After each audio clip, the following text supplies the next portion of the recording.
Get your hair cut way up high. Get yourself a lawyer, son. You're gonna need a real good one. And a real good lawyer, he knows how to get on a train and come here to Glenferrie Station. And so he has David Whiting is in the house, ladies and gentlemen. He deserves a huge round of applause. I know you're not here to see me, you're here to see him. I know that. David Whiting, good morning. Good morning, Virginia. It's 11 minutes from Flinders Street. 11 minutes, there you go. Yep. So close. Listen to this. This on text. Deb in Port Melbourne says, oh my God, VT, I just left your broadcast and now you tell me David Whiting will be there in the flesh. And so she's missed you. Fortunately, I just got to meet one of my other radio faves, Richard Willingham, so I'll cope, she says. But Well, she clearly wasn't paying attention because you announced this segment as Richard left. Hours ago. Yes, Actually, hours ago. ago. That's right. Yep. So she was clearly caught up with Richard. Hey, you did have homework. So the dog ate your homework and you Indeed. lost it. Indeed. Okay, so what was it? So it was from the week before the Melbourne Cup, so 3 weeks ago. Yes. Lucas from Berwick was on a holiday in Tasmania, diagnosed with COVID. Ah, yes, It was that's on a right. Jetstar ticket. Yes. And he rang and said, what do I do? And does your insurance policy cover COVID? And if I reschedule? And he spent $2,000 on airfares. The answer is the Jetstar travel policy does not cover COVID in any way, shape or form. Right. It treats COVID as being a foreseen or known event. And while If only. while the policy starts, the reasonable you get, and if you have travel insurance, it covers the reasonable cost of rescheduling your travel due to an unforeseeable event or unforeseeable But circumstances. COVID is unforeseeable. But it defines COVID in the policy. It's kind of like it's not what do you say, not what do you mean. But the policy says COVID is foreseeable. Okay, can you please tell me when I'm going to next get COVID, David Whiting? No, I can't, but I'm not offering you insurance, so I don't care. I'm not, sorry. I'm not, On a personal level, I'm not buying it from you either, clearly. No. Wow. So, and that's they- been the policy since August 2021. But is Jetstar unusual in that regard? Jetstar, you've got to look, if you think before low-cost carriers existed, what you had was a promise by an airline to carry you from A to B, and you were able to not turn up and still fly another day on the Yep. same ticket.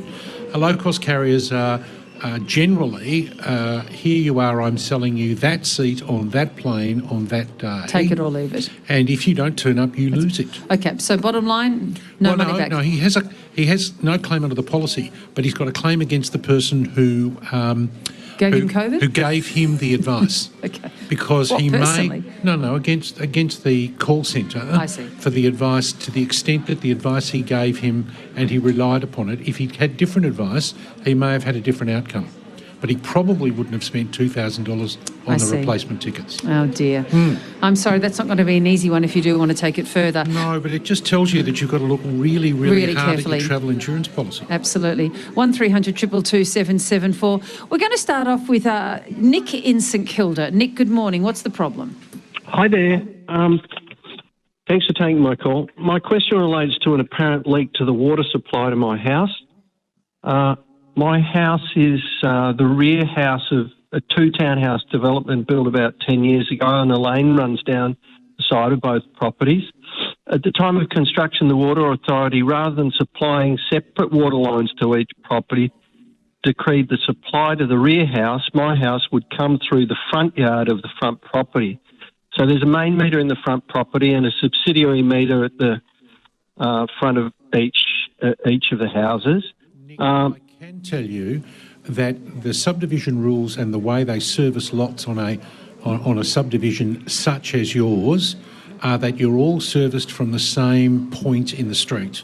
So they never run a separate, they might now, but they never ran a separate pipe to service each property. So you'll have an owners corporation. You'll have an owners corporation that mightn't have any common property, but it's a shared service. It's not your own service. I understand that, but there's a main meter and there's a subsidiary meter for each of the houses, and about 30 litres per day is going missing, and the likelihood is that there's a leak somewhere in my line, but in the front yard of the front property. So I'm just wondering, at some point, investigation, rectification must happen. Whose responsibility is it and who should pay? David? Their services on your property, Nick, so it's not the water company's fault. It's not the water company says our connection with you is under the middle of the road where your service connects with our So how pipe. do you investigate? What you would normally do would be pressure test to determine where the leak was. And you pay for that yourself? Well, if it was between the service and the subsidiary meter, it's the responsibility of both of the owners. If it's on Nick's side of the subsidiary meter, it's his problem. Okay, we'll have to leave it there, Nick, but good luck with that. I think we've got another water issue. Jenny in Mentone, what's going on in your house? Hi.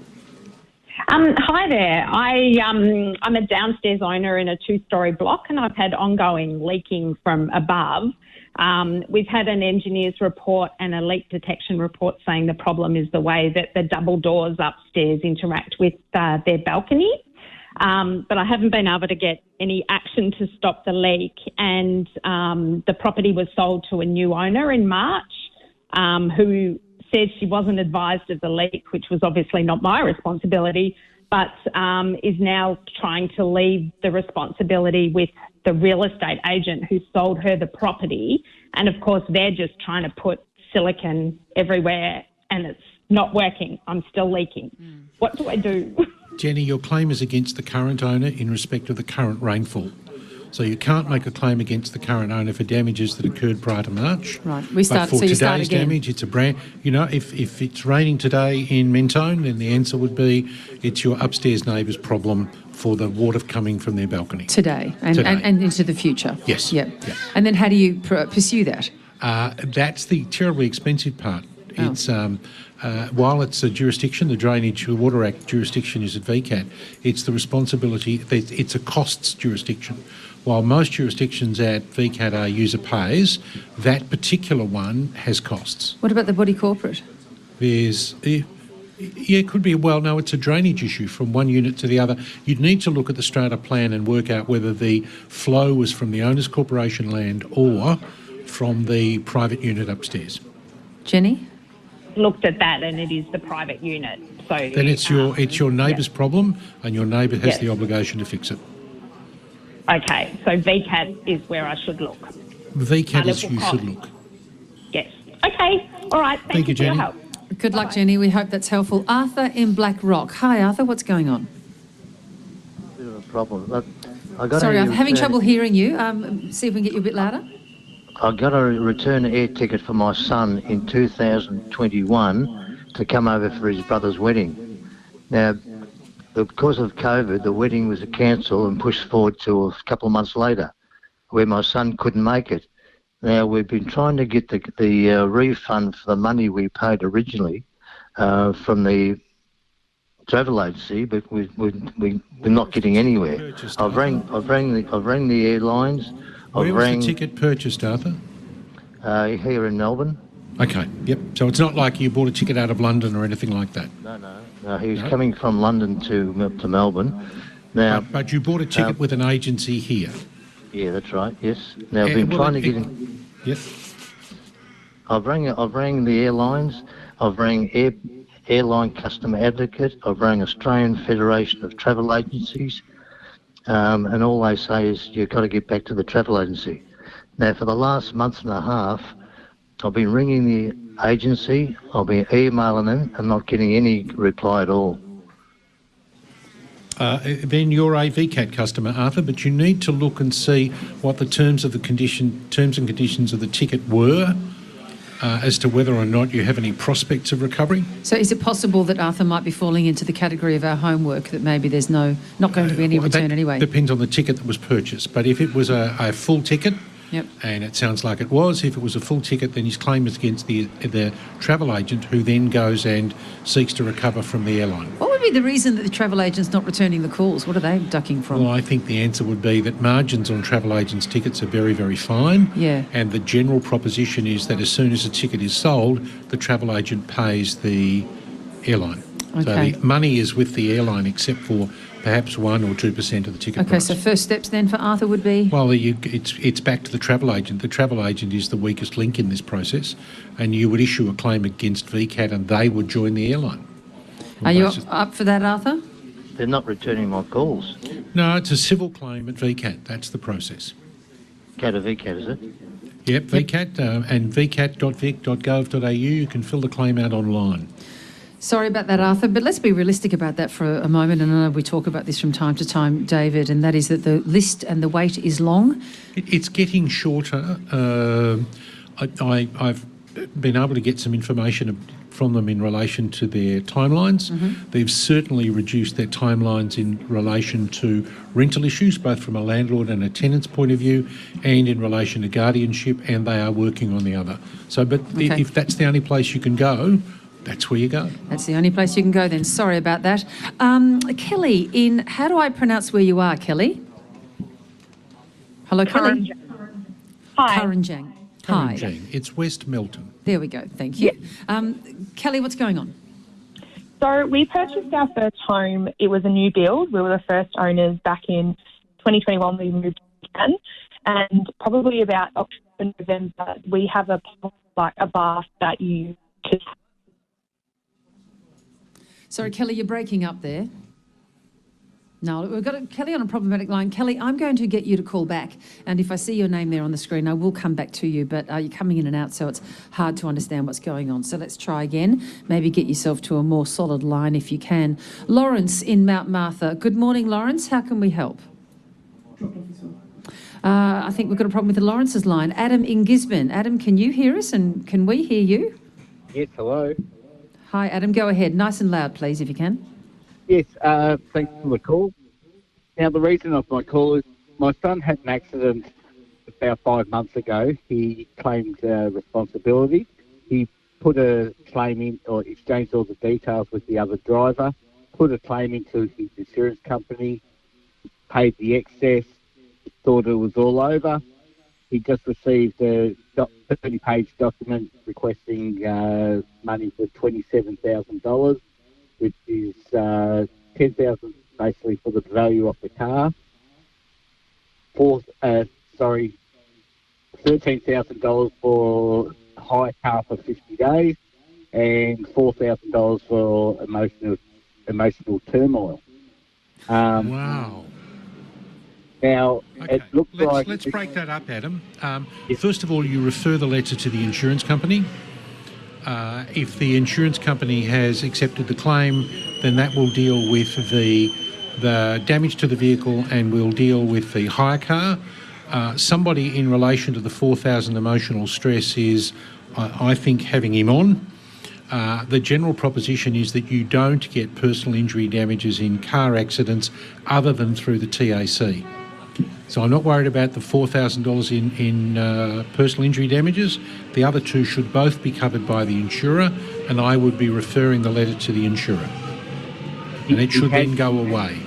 He has done that, and the insurance company are disputing some of the claims. That's why I believe that the lawyers have now come to him to try to get it out of him instead. I just want to know, does he need to respond back to that letter that was addressed to him, or just leave it in the insurance? If he responds, whatever costs he incurred will not be picked up by his insurer. So what he needs to do is be satisfied that the insurer is indemnifying him in respect of the claim. Okay, so should he get something from the insurance company saying that? I would be looking for something from the insurance company that says the claim has been accepted and is being processed, and that would be the end of it from your son's point of view. Adam, I hope that's helpful. David, is it unusual as part of the claim that's being made against you for emotional turmoil to be enumerated in that way? When you are injured in a transport accident, you're effectively, it's a no fault, no blame responsibility, and that's the only way you can make a claim for personal injury arising out of a motor vehicle accident, including emotional stress. Right. So I just don't see that you can make a claim of the claim that's been made against Adam's son. It falls under the Transport Accident Act. Okay, all right. Well, I hope that's helpful to you. Kelly had called in earlier from Karanjang, West Melton, and she's back on the line. Hi, Kelly. Hi, sorry about that. That's all right. Much better line. Boy, can I hear you now. Go That's right good, ahead. that's good. I was just wondering, we purchased our first home in 2021, or we moved in Jan 2021. It was a new built home. And we have a bath that it's got a dial that opens and closes the plug.